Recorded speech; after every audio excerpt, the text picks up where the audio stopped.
Hi, everybody. This is an NTA live broadcast interview with Dr. Terry Wahls, and I'm Meredith Kinzel-Zeider. I'm an instructor for the Nutritional Therapy Association, and we are so excited to have Terry here today with us to ask her all kinds of really fun questions about nutrition and autoimmunity. So thank you, Terry, for hanging out today. Oh yeah, I love the work that NTA does. So I was thrilled that you invited me to come talk today. Awesome.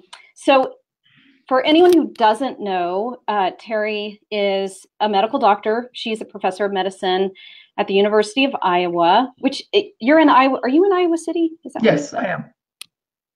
I am. So she conducts clinical trials there at that institution. Dr. Wahls has she was diagnosed with secondary progressive multiple sclerosis in 2000. Mm-hmm. She was confined to a tilt-recline wheelchair for 4 years, and then through diet and lifestyle, she restored her health. And so she's got a specifically designed kind of program that she works with based on some of the experimentation she did with herself and then the research that she did based on her own health conditions. So she's gone from a tilt recline wheelchair to biking to work every day. Mm-hmm. And so she's conducting clinical trials, like I said, and those trials are geared towards testing the effects of nutrition and lifestyle interventions to treat MS and other progressive health conditions. And we'll dig into some of that on this interview. Before we even start, first, I would just want to give a the hugest thank you in the world to Dr. Wahls for contributing at first and foremost to the slowly growing contingent of female minds in medicine, something that I feel really passionate about, for being curious and fearless enough to ask these big, scary questions and to receive sometimes unexpected or even unwelcome answers, or, unwelcome, maybe not to her, but to other people. And then for being willing to share those answers with the world to make people's lives better and to change a paradigm. So from the bottom of my heart, I just want to say I'm humbled and thank you, Dr. Wahls. You're very welcome. So maybe to get us started, you could just share a little bit about your own health story. So I have secondary progressive MS, diagnosed with weakness in my left leg in 2000. At that time, I had MRIs of the brain, spinal cord, spinal tap, and I was told that I had relapsing remitting MS. Now, I knew that it's a progressive illness, and I'm an academic internal medicine doc, so I was going to treat my disease aggressively. I sought out the best MS center I could find, which was the Cleveland Clinic, saw the best people, took the newest drugs, and went steadily downhill. 2 years into my diagnosis, my physicians told me about the work of Lauren Gurdane. And so I read his papers, his books, and decided, and this is a big deal because I gave up being a vegetarian, which I'd been for 20 years, went back to eating meat, continued to decline. The next year needed a tilt-recline wheelchair, then took mitoxantrone, and then tizabri, this very new potent biologic drug. And these immune suppressing drugs, is that? Very potent immune suppressing drug, and continued to decline. And that's when I was like, I'm headed towards becoming bedridden, demented, having refractory pain. And so I would start reading the basic science myself. I'd begin experimenting. I figured out that a vitamin supplement cocktail for my mitochondria slowed the speed of my decline, helped my energy just a little bit.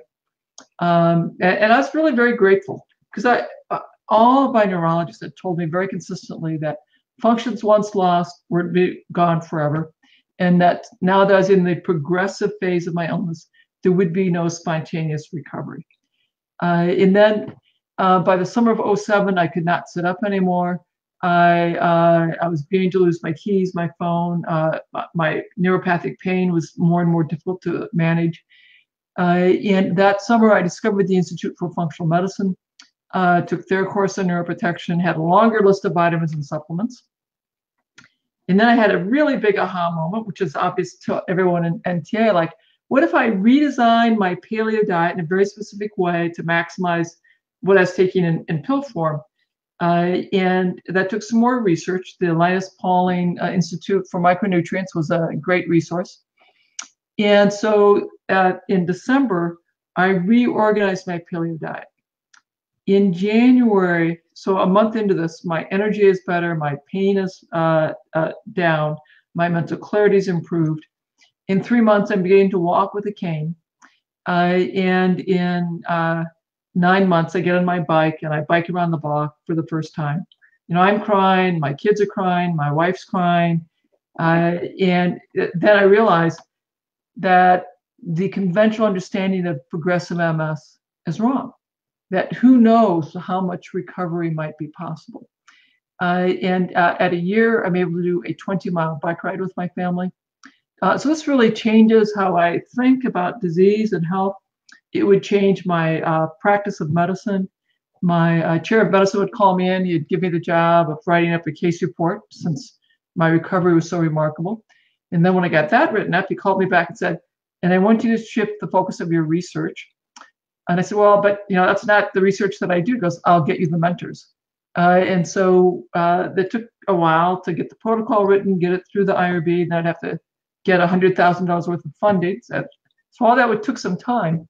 But in 2010, then we started our first clinical trial, which was remarkably positive. And so we've done several small pilot studies since, and we have a much larger study funded by the National MS Society, $1 million study that's going on. And so since then, you know, I've been, you know, traveling the world, talking about our research, talking about the constructs that I use, and teaching others, both the public and clinicians, how to use a therapeutic lifestyle as part of their wellness program for MS and for neurodegenerative diseases, mental health problems, and chronic medical problems. Wow. I'm a total fangirl. All right. I want to come back to some of the research stuff. I've definitely got questions on that. Maybe I have a few follow-up questions on what you just said about your story. I've heard you tell that story before because I love everything you put out there. I've heard you speak at the NTA. I've heard you on podcasts. I love your message. And still, every time I hear your story, I get goosebumps because it's such a, just like, you know, human, like the capacity of humans to heal and how we don't believe in it as much as we should because we don't understand it. You know, it's like you've got this gift of like sight now, that not literal sight, but sight that is, possibility when we give our bodies what they actually need to work. So, but when it comes to just kind of your personal experience of this, I'm a mom, you're a mom, and I'm just wondering how, because I know for my kids, there have been sort of struggles, whether it's my health or other family members' health, and my kids watching that story unfold and seeing how it's actually in the end positively impacted what they kind of want to contribute to the world. I'm wondering, you know, so my kids were really quite young, 9 and 6 when I was diagnosed. And so they watched me go from being athletic to becoming progressively more disabled. And that's also meant they had real chores and real work they had to do to help us run the household and family life. My daughter was really mad that she had to do the laundry. None of her friends knew anything about the laundry. And I go, yes, it's so unfair that we make you do that. And I understand why you're upset. And, you know, it's so unfair that I have MS. but I go to work every day. I do the best I can, and you're going to do these laundry every day because that's your chores. And life's not fair, but life isn't fair. So she stamped her foot and said, I think you're glad you have MS so you could lecture me about chores. Yeah, that's a good thing to say, huh? and so Zeb's horrified now that I tell that story. I said, but that's what 10-year-olds would say. It's developmentally appropriate. Mm-hmm. But her being a child and watching me through all of this gave me a great deal of clarity that what I wanted to do was have kids that would be resilient and have emotional success, financial success as adults. So as I was getting more and more disabled, I could still model resilience. I could still model that life's not fair, but you get on and you do the best you can anyway. Yeah. And I could talk about that. Yep, life's not fair, and you're gonna have to do more than your friends, but that's just how it is. And life's not fair to me, but that's how it is, and I'm gonna do the best I can anyway. So those kids were far more resilient and mature than most of their friends. My son, I'm very excited, proud mom moment here. He just ran for the Iowa Senate and won. So we'll have a 27-year-old sworn in the Iowa Senate who understands that therapeutic lifestyle is the critical part of becoming well. Oh my gosh. Well, congratulations. Oh, that is such exciting news. Yeah, sorry, go ahead. Well, we all have to realize that, yes, life's not fair. It's hard. Our patients have huge struggles, but helping them see the opportunities, the gifts in their circumstance to do the best that they can in this healing journey is very important. Yeah. Wow. I knew you were going to give me a good answer, and that was better than I thought it was even going to be. A little just like, hey, there's like some sunshine politically. Jim. Okay. So let's actually now transition to, now that we were on this hopeful wavelength, maybe transition into talking a little bit about the link between sort of like we're like gaining this knowledge and actually deep scientific understanding about the link between autoimmunity and food. Oh yeah, so we're getting tremendous advances that intestinal permeability, that is leaky gut, appears to be one of the first steps that happens. So LPS, lipopolysaccharides, get into our bloodstream, ramp up our innate immune cells. Too much inflammatory cytokines. Then we also have incompletely digested food proteins get into our bloodstream that our adaptive immunity recognizes as foreign and begins making antibodies to that. And depending on my genetics, those adaptive autoantibodies that go after those food proteins may also incidentally damage some of my own internal structures. And so now there's the second step. So we have the leaky gut, we have the elevated cytokines, then we have the autoantibodies, and then we have molecular mimicry, and now I begin to have tissue damage. And we have a period that lasting from a couple of years to a decade or so where I have autoantibodies, but there's not so much damage yet to a particular tissue that I get a diagnosis. Then, of course, eventually I have enough damage that I have a clear diagnosis, whether it's RA or psoriasis or multiple sclerosis. But it all begins with a leaky gut, with incompletely digested food proteins, and a certain amount of genetic vulnerability and molecular mimicry between those food proteins and my own human proteins.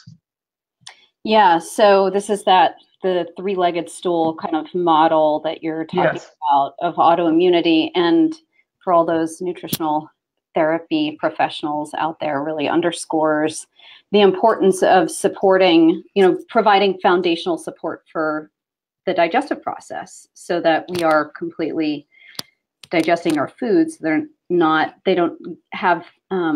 they're less likely to enter our bloodstreams, yeah, in an incomplete.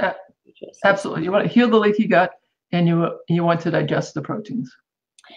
And then, actually, I want to kind of, because it feels related to this, ask you about how what is the connection between your microbiome, which is, you know, everybody's talking about it now. There's tons of research that's being done, and that leaky gut. So if you put in a search, your microbiome and the condition that you're interested in, whether it's leaky gut, intestinal permeability, or specific diagnosis, you'll find lots of papers coming out about that. Depending on the microbes that you have, you may increase that permeability. Yeah, and we also know that the microbes we have in our mouth begin the digestive process. The microbes in our stomach and small intestine influence the digestive process, and the microbes in our colon influence our immune health. So if you have the wrong microbes in your mouth, you'll be at higher rate for periodontal disease and higher rate for rheumatologic autoimmune problems, including RA, ankylosing spondylitis. So, and we know, again, depending on what microbes you have in your intestine and colon, you'll be at higher rates for other health issues, whether it is diabetes, obesity, insulin resistance, mental health problems, anxiety, depression, autism spectrum disorder, or autoimmune issues. And we've learned a lot, but there's still so much more that we do not yet know. We know that our microbes are eating the food and eating each other's metabolites, and these small metabolites get into our bloodstream, where they'll cross over into our blood-brain barrier and influence our cognition, our mood, our behaviors. And these metabolites get into our bloodstream and influence the activity of our immune cells. And they influence the activity of our hormones. We very much rely on our microbes to help us run the chemistry of life.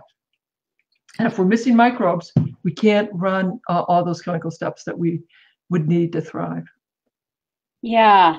I mean, there are so many directions that we could go with that conversation, but because it's so pertinent to you, I want to follow up specifically with MS. I'm sure you're pretty familiar with research on microbiome MS connections. Can you?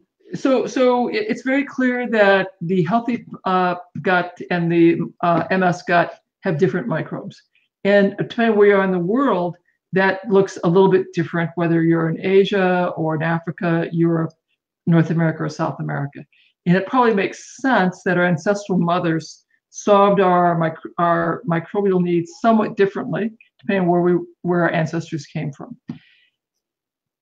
And likely, it's more what metabolic functions, what metabolites are those microbes making than specific species. We have to keep in mind that our microbes mutate rapidly.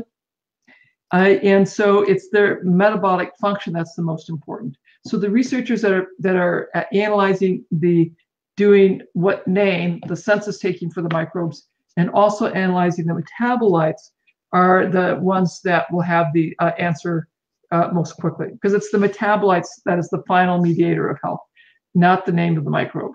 It's what metabolites can those microbes make. This is just like a personal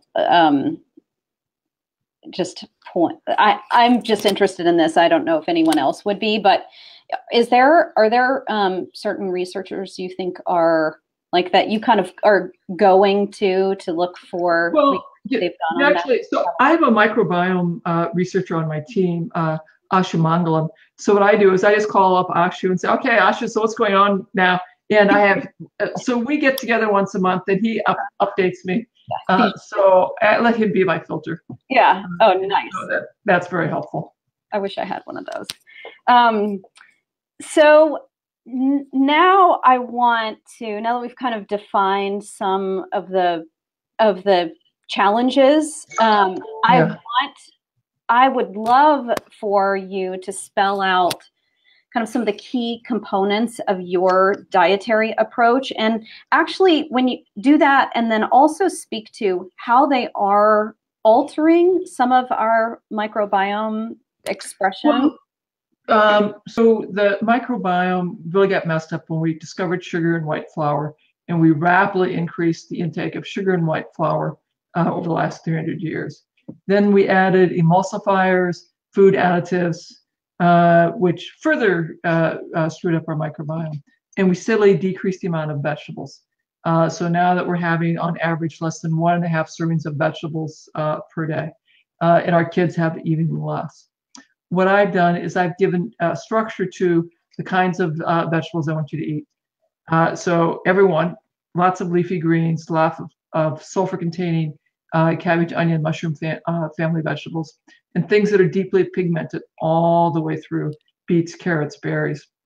And then we need to have protein. So if you're a vegetarian, gluten-free grains and legumes. If you're a meat eater, meat. And then I remove the foods that are most inflammatory: gluten, dairy, protein, casein, and eggs. Eggs, because they're the third most common food sensitivity here in the US. Then at the next level, I add in seaweed, organ meats, and I suggest fermented foods. I also further reduce the amount of gluten-free grains. And if you're going to have gluten-free grains or legumes, I'd rather they be pressure cooked and that you have them no more than twice a week. Then at the third level, I increase the fat further. I lower protein and carbs a bit, and I try to get people into ketosis. And then a fourth level that I have is the low lectin version. And you could do that at any of the levels where you're taking out nightshades and you're taking out all grains and legumes, so you can have a lower lectin version. Nice. I like that it's, I like that there's this graduated approach, that it's not. Correct. And I'm also really want to be mindful that there are people who are very committed spiritually to being a vegetarian or a vegan. So I want to acknowledge that and give them guidance as to how they could honor their spiritual beliefs and do it in a way that's healthier for them. As a matter of fact, this morning, I saw a patient who's a vegetarian. It has some health challenges. And so as we devised her program, we certainly devised it around her spiritual beliefs, which included her vegetarian diet. Yeah, I think that's really, really important, I think, to allow, not just bio-individually and sort of physiologic needs, but also in.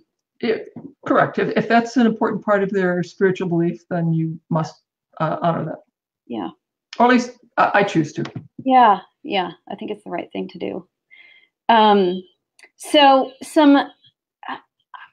some questions specifically about, I mean, I would actually, maybe before I jump into specific questions, just hear your thoughts on kind of some of the broad ways that your therapeutic diet, or at least before this started, we were talking about sort of like the public health version of your therapeutic diet, how that differs from other therapeutic protocols. So I give people a little more structure in terms of the greens, the sulfur, the color.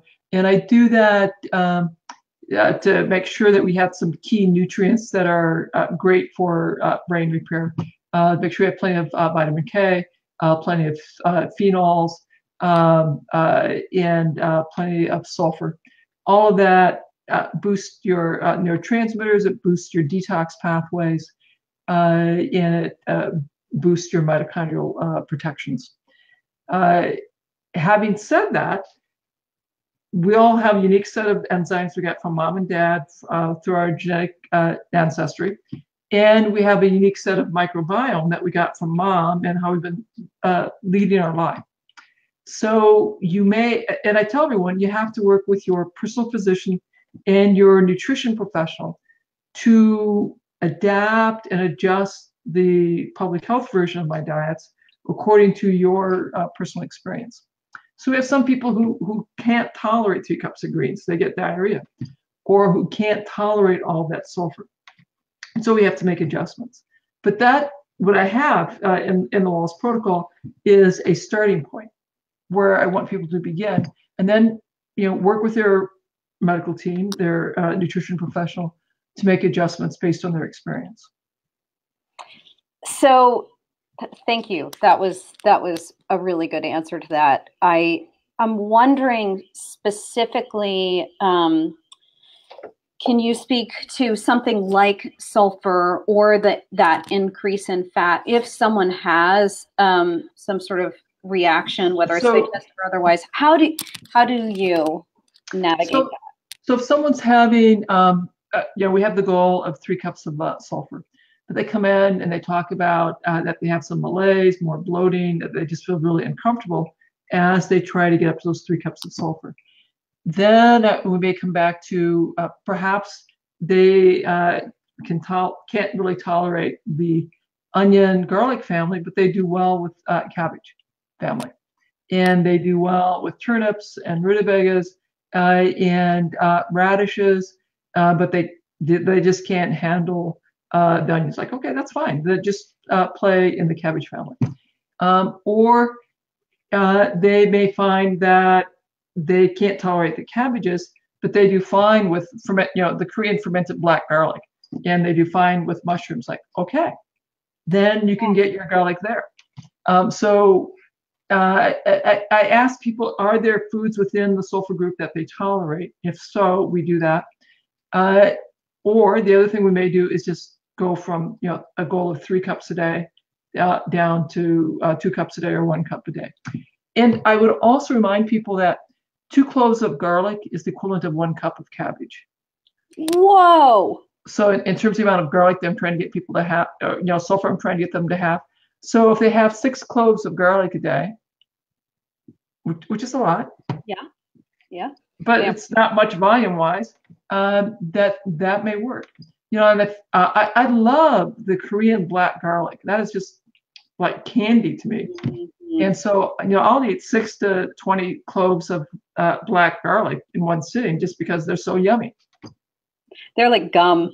Yeah, they're yummy and so good for us. Oh, wow. Okay, so I love that. Finding your best sulfur friends, sticking to them, and then maybe being willing to experiment later. And it's fine to realize okay, I feel bad when I take 3 cups. I feel good when I do a cup. Okay, then just do a cup for a while, and then you could reevaluate. Say in 6 months, could I do better with 2 cups now?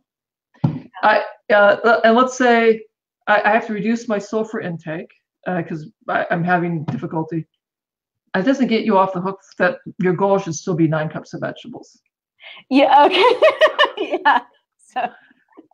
Now, but if you're petite, we have people in our study who are 4'10". They're very petite, and so they're maybe only having 4 or 5 cups of vegetables. Okay. There's no need to stuff yourself uncomfortably. Right. It's basically I want you eating your protein source and vegetables. Mm-hmm. So if you're a meat eater, that's 2 palm-sized servings of meat and vegetables. Yeah. And don't eat grains and legumes and flour-based products. They're yummy, yes, but if you eat protein and vegetables and some healthy fats, that's what our DNA expects, and we'll have a much healthier life if we make that choice. Okay. So that actually brings me to my next little clarifying question that I've wanted to pick your brain about. Is that your diet is, you write in your book that you consider it mildly ketogenic, and yes, obviously that's got a number of benefits, but I'm wondering if clinically you feel like it's presented any challenges at any times, and how have you dealt with those? So, our ancestors survived winter, war, famine, drought by not having it when we didn't have food, by being able to burn our fat stores and thrive. And we make a lot of adaptations to how we run the chemistry of life. Our brain makes a lot of adaptations to that state. And we actually do very, very well in that starvation mode. Mm-hmm. And so we can do very well on a short-term basis. And so missing a meal or two, we thrive, do very well. Missing several meals and being in that starvation mode for the period of war or famine, we did well. Being in starvation mode forever, we don't do well. That some hormonal challenges that can be deleterious. Now, there are medical reasons why I may leave someone in ketosis forever, but in general, my preference is either to do time-restricted feeding, so in a low-level ketosis for part of the day, periodic fast where you don't eat for a longer period, maybe a day or two, or a ketogenic diet that you do seasonally, perhaps over the winter, which is what I personally like to do. Is I like to do ketosis over the winter. So I'm entering my ketosis phase. Yeah. And then during the summer, I'm eating more out of my garden. And I indulge in the berries, raspberries and strawberries and blueberries, aronia berries that we have during the summer. But during the winter, I'm back in ketosis. That's great. And what are I'm glad you mentioned the season, because I was going to ask you if you had a favorite season, and I was hoping you would say winter. But as far as fasting kind of windows of time, what are your favorite kind of range? So you get physiologic benefit if you've gone at least 14 hours without food. And so when I time restrict people's feeding, I tell them to squeeze down the window at which you're going to eat into a more and more narrow time according to what works in your family's lifestyle. So most of the time I eat one meal a day, and it's just more convenient for my family. We make supper, and so I have one meal a day in the evening. Physiologically, it'd be more optimal if that one meal a day was at noon, but that doesn't fit into my life. So I have my one meal a day, after work when I get home, and that's fine. I think we have to work with people in terms of what works with them and their family in terms of their work life and their family life. Yeah. Yeah. So I want to make a little bit of a switch now. I'm really antsy to hear you talk a little bit more about that. You mentioned the research, and I said we're going to come back to it. So there was a podcast that you were on with Mark Hyman. I think summer I was listening to it, and you were talking about the fact that you had written up. There was an NIH funded study that you did. You wrote it up, and it was going to be published. Has that been published yet? So we have several papers that have been out. So we have our pilot studies with progressive MS. We've got 3 papers out about that. We have a weightless control in relapsing remitting MS. That paper is out. I have another paper about a ketogenic diet versus my original Wahls diet versus a weightless control. That manuscript is done, and my team has submitted it, and I think it's been submitted, although if we haven't, we are just about to submit that one. So that'll be that sounds exciting. And that, of course, will be, there's always some back and forth. How long it will take to get that finally published. Then we've done a dietary analysis of menus and recipes for the Wahls diet, the Swank diet. And we're drafting those manuscripts, and we'll be submitting those probably yet this winter. And then we're doing my current study, which is the Wahls diet versus the Swank diet in MS. And that study will be recruiting through April. Then study activities will continue on. We'll finish up at the end of December. And then in 2020, we'll be analyzing our data and probably presenting that, late 2020, early 2021, and then getting those papers published. And in the meantime, writing grants. We have 3 different grants that we're working on right now, so we'll see. All of these are related to MS that we're trying to again study the therapeutic lifestyle in the setting of MS. Oh, you are busy. Well, yeah. So I have this sort of radical idea that I want to tell the public what I'm doing and why. I also want to do the studies, the science, and get them published in terms of how diet and lifestyle can have these impacts in MS. And now I'm collaborating with other basic scientists here at the university, collecting blood and stool and doing more detailed visual assessments. And if our future grants get funded, MRI assessments, so we can understand all the mechanisms that are at play when we're having these big changes in health. Well, we can't. A colleague of mine who I just was looking down through some of the questions and comments. I see that she's asked a bunch of questions down here. We're kind of in the process of, updating some of our curriculum at the NTA, and she and I are gathering research. So I can't wait to get my hands on some of your stuff. That'll be good. Our curriculum.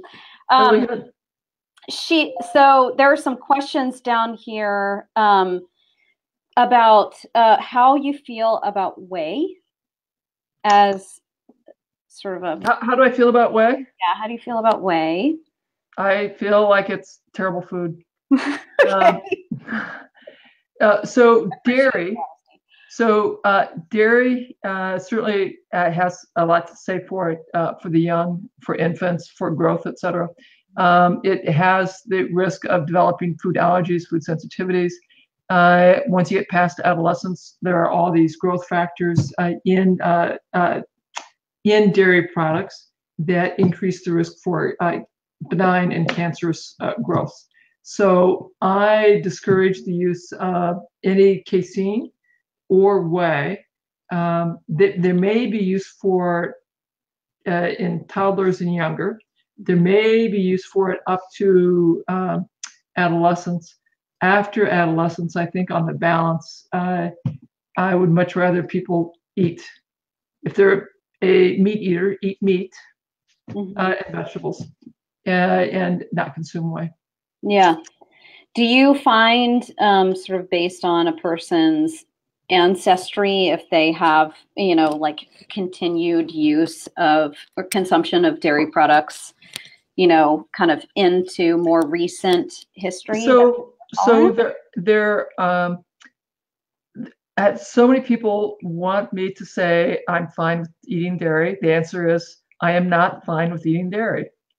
That A2 may be somewhat less allergenic than A1, but I think there are other reasons to avoid dairy.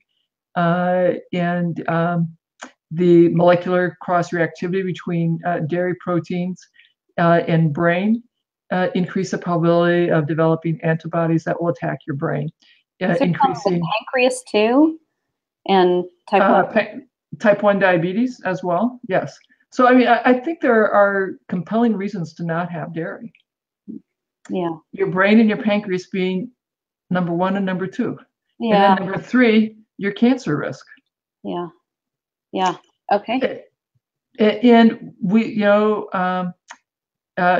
dairy and gluten also have metabolized into endorphin-like compounds. So we all love our dairy. We love our casein. We love cheese. And so I appreciate people wanting to figure out how to continue to consume their dairy. Yeah. And then what about grass-fed collagen powders? How do you feel about those? So whenever we process foods, we change them. And so I appreciate there are collagens and gelatin powders that may be beneficial. I know the bone broths that I make are incredibly nourishing and good for you. These powders may be okay. I do not encourage the use of powders. I encourage the use of these radical things known as vegetables and this protein in soups. And I encourage the use of Instapot. Those things I know are good for us. These other things might be good for us. I just don't know. Right. Nobody's looking at that, really. I don't know, but our ancestors have been eating soups for a long time. We've been eating meat for a long time. We've been eating vegetables for a long time. We've been eating grains and legumes for a very short time. And we sure as heck haven't been eating bone broth powders for very long at all. Whole unrefined foods, baby. Cooked. Good Instant Pot. You know, it doesn't take long to make bone broth in your Instant Pot. Yeah. So as far as research goes, I just wanted to ask you about this because I was communicating with a colleague earlier today, and this is as far as like sort of where this is a little bit of an intersection between research and your adapting your sort of public health version of your diet into some sort of more bio-individual need topic. A colleague of mine emailed me this study earlier today about, I think it was relatively recently published, a mouse study looking at a whole bunch of different diets and which ones were the most likely to cause obesity in mice. And they said that it didn't matter if it was saturated or unsaturated fat, but that the high-fat diets were the most likely to cause obesity. And it made me, it just brings up, those kind of studies bring up this question for me about how translatable is rodent research? Well, you know, so that's a very, very good question. The rodent is a herbivore. And they eat grasses. They have a larger colon where they can ferment in the colon from the cellulose. We cannot ferment cellulose. And the rodent does not have a gut that can tolerate fat very well. They've had a very different microbiome this whole time. So they're helpful. That's an inexpensive way to get at some biochemical understanding, some microbiome understanding. But in terms of really understanding the human diet, you'd have to get a primate. And a primate that eats a diet that includes meat. Yeah. Okay. That's good feedback. There are not that many primates that have a substantial meat in their diet. Yeah, most of them are able to digest cellulose. We cannot. Yeah. So it's very challenging. So it's worthwhile. It's very interesting to have these animal studies, but you have to keep in mind that they have a different gut than we have. They have different digestive enzymes than we have. And so when they say that a mouse becomes obese on a high-fat diet, yes, okay. What does that mean for us? We aren't really sure. Yeah. Okay.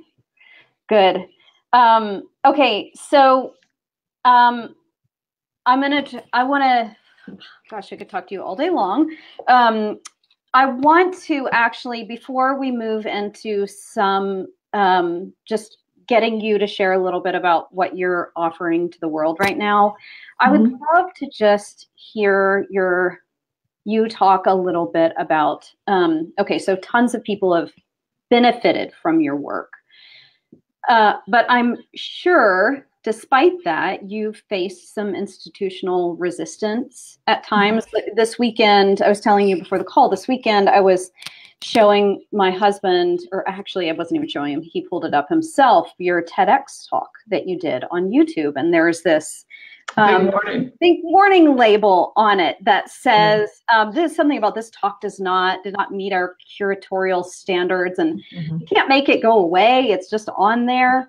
And maybe I'm making assumptions about the reasoning for the warning. I don't know, but I would love to hear you speak in general about how this type of, institutional or cultural resistance might be manifesting in your world right now, if it is at all. Sure. So, when I first had my healing journey and was speaking at the local organic grocer about my experience, the local MS chapter asked me to speak. Then I got interviewed by the clinical advisory group, who were very upset and were very concerned. And I was banned as a speaker. I made it very clear I was just going to tell my experience and the theoretic rationale behind why I created the dietary program that I did. But no, they were afraid that people would resist drug therapy with FDA-approved drug therapy, in that I was making unwarranted claims. Now, my chair of medicine called me in, and my chief of staff at the VA called me and said, okay, what's going on? Why are you a banned speaker? So I had to explain all of that. And fortunately, one of the consequences was, they said, look, you have to be very careful in your public talks and in your clinical notes. They make very clear you are not claiming to treat, cure, or prevent any disease. You're giving an alternative strategy for optimizing cellular function. And so I have that disclaimer on all of my slides. I have it in my book. I have it in my notes that if they want conventional treatment, they should go see their specialist or their primary care doc who can do that. But if they want a program for wellness, a program to optimize the function of their cells, then I can teach them how to use diet and lifestyle to do that.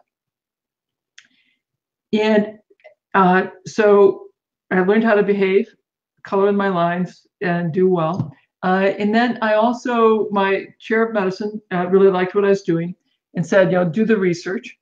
So every week, every year during research week, we're one of the many scientists presenting our research, which is remarkably positive.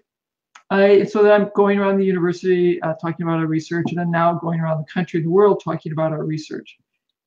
So the fact I'm very careful to not make claims other than I'm improving wellness and cellular physiology, and to then say, and I'm doing the research to test the effect of the diet and wellness programs in these circumstances, and publishing that literature in peer review, then I've gone from being sort of this eccentric oddity to being seen as this brilliant visionary, both here at the university and I'd say around the country.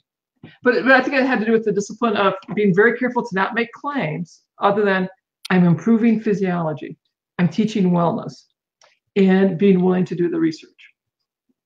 Yeah, that's great. I often think that, I think there's room for all kinds of strategies, but my personal favorite strategy for changing a system is to do it from the inside. Learn how to work within the system to change it. And I think you are.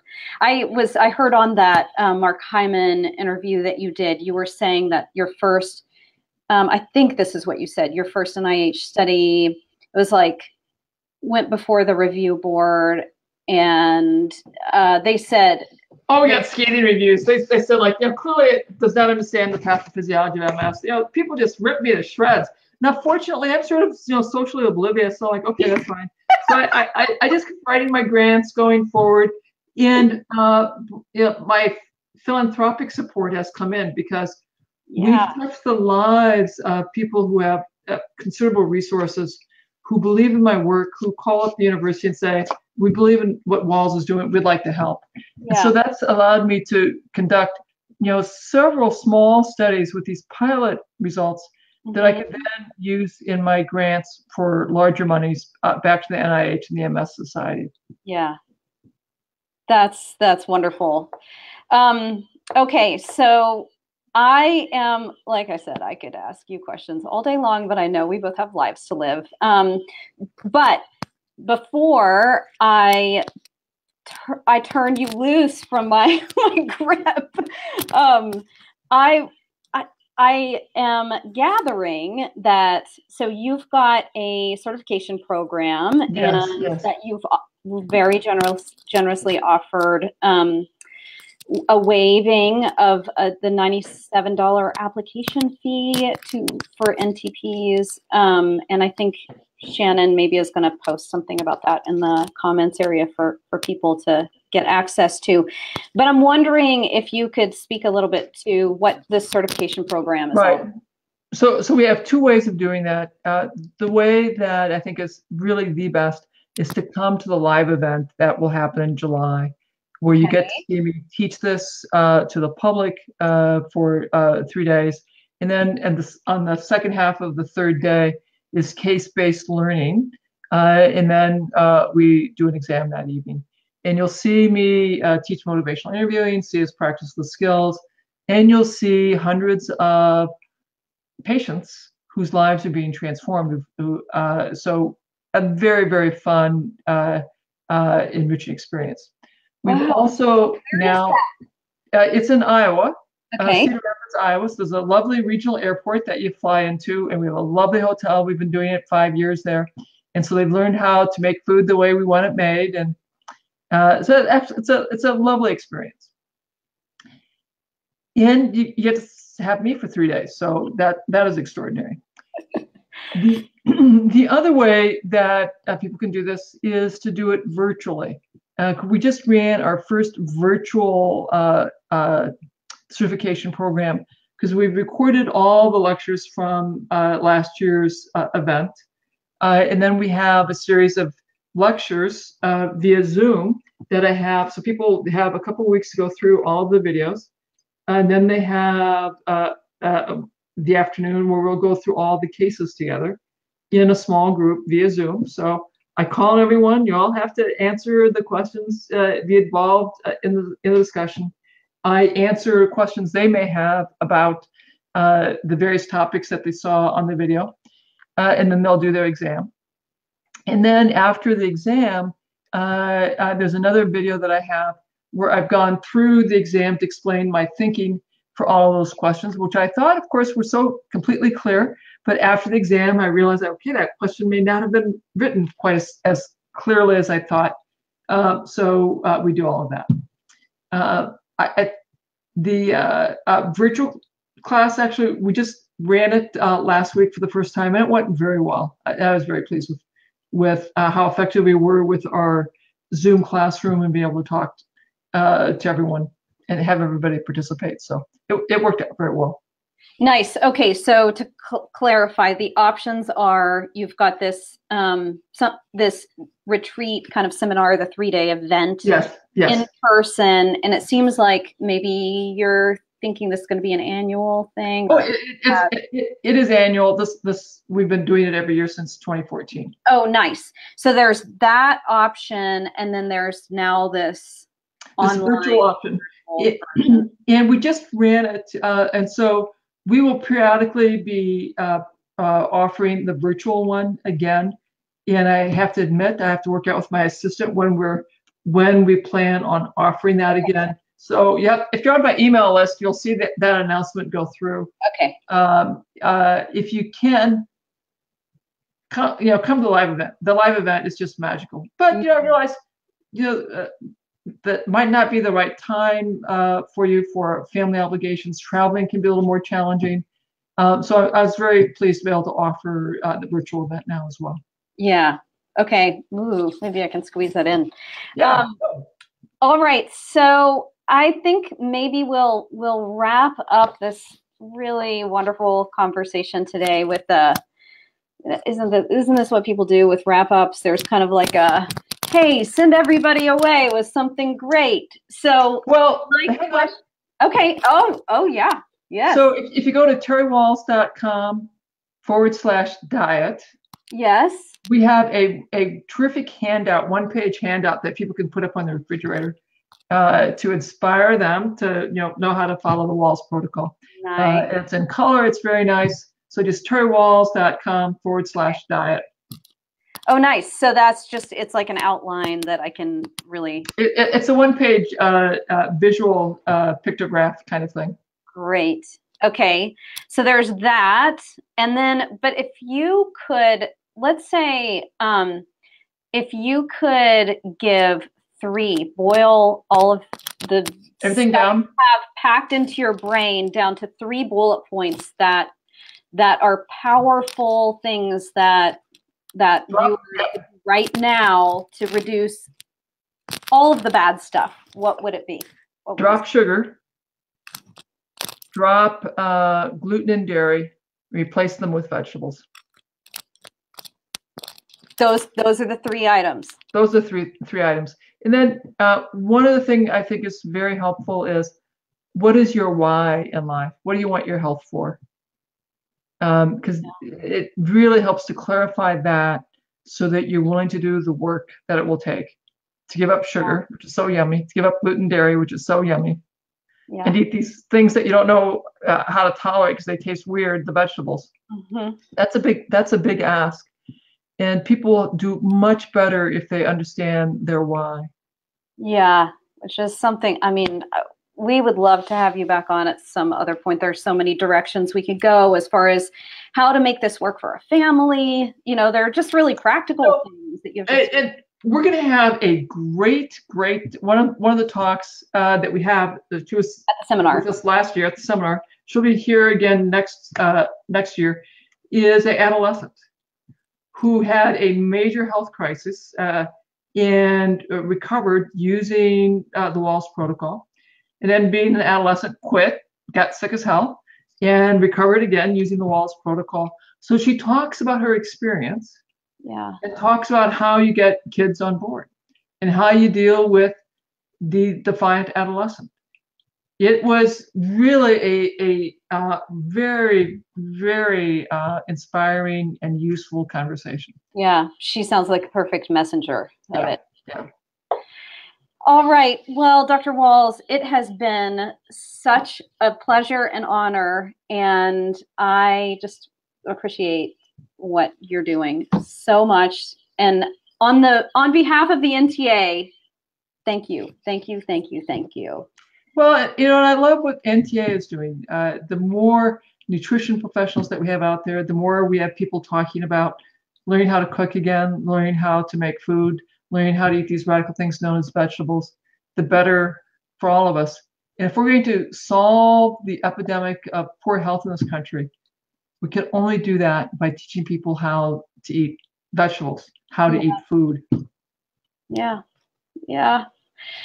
All right. Well, we look forward to connecting with you in any way, and maybe I'm going to figure out how I can arrange my schedule so that I can make it to Iowa. Oh, yeah. I think you'd love it. I think you'd love it. Fangirl out there. All right. Thank you so much, Terry. And we hope that everyone takes advantage of this generous offer that Terry has given to our NTA community. All right. Thanks. Bye-bye now. Bye.